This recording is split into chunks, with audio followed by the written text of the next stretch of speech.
I'd like to welcome you all and thank you for coming out here today on a Sunday morning to show your support and to meet our leader, the Honorable Michael Ignatieff, the Liberal team, and our amazing candidate, Dan Veniez, candidate for West Vancouver City Skies Council.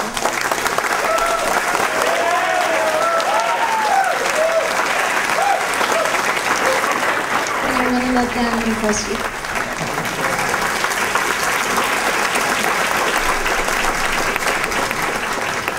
Welcome, everybody. I kind of feel like Oprah. This is really neat. Marjan, thank you very much for your kind introduction of me and Mr. Ignatieff.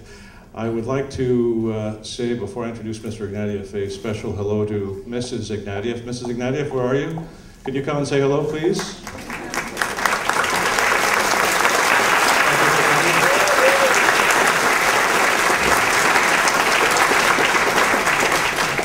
And like Mr. Ignatieff, I have a better half. We both married up, so Mrs. Veniez, where are you? Where are you? There you are. Come and say hello. Come.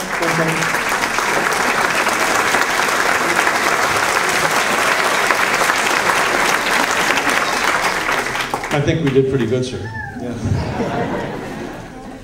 Welcome. Thank you so much for coming on a Sunday morning and to meet Mr. Ignatieff. I know that all of you came here to see me. He just happens to be around today, so it's very nice of you. I wrote a few notes, which I typically don't, because I think it's important that you know how I feel about Mr. Ignatieff. I'm your Liberal Party's candidate. I have been for a few months now, and I've gone around the riding, which is the 4th largest in Canada, by the way. So it is a huge piece of geography. It is very distinct and culturally, geographically, economically throughout the constituency.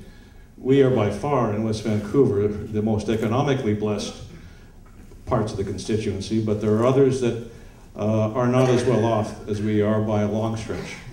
And it's to them, frankly, that I've spent a good chunk of time understanding what the economic and social issues that the government of Canada, this government of Canada, frankly, has not dealt with, and that we must. I'll let Mr. Ignatieff talk about that more fulsomely, but Michael Ignatieff is an optimistic man. He's a man that sees the best of what we are and the true promise of what we can be. One who searches for ways to find common cause, to unite and inspire hope, not divide, and not conquer, and not scratch the ugly underbelly of fear and intolerance. He's a man that deeply believes that national leadership must begin with hope and optimism for what Canada can be, including restoring our positive voice in a troubled world.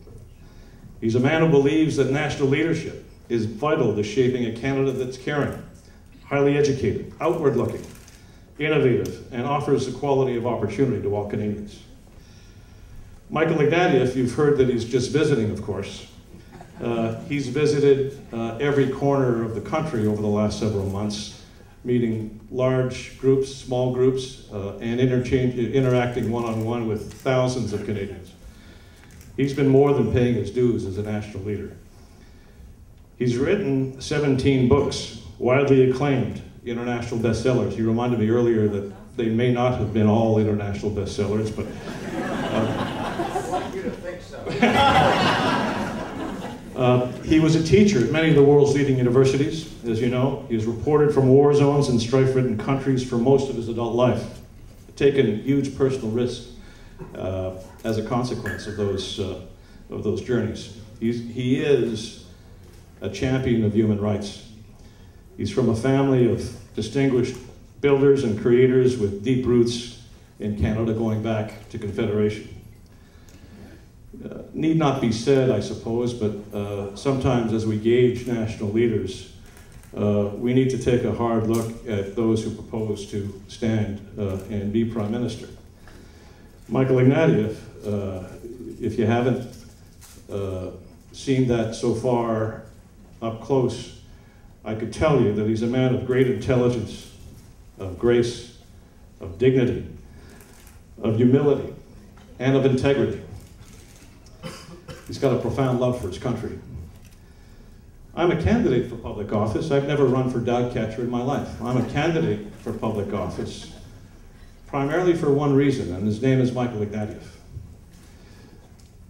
I believe in him and I trust him very much, and I'm proud and honored to be a candidate under his leadership.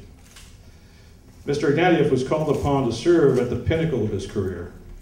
3 years ago, he was elected to the House of Commons, and today, Canada is a better place, I have no doubt, because he heard that call. And Canada's future is more promising today because I also don't doubt that Michael Ignatieff will be the next Prime Minister of Canada. Ladies and gentlemen, Michael Ignatieff.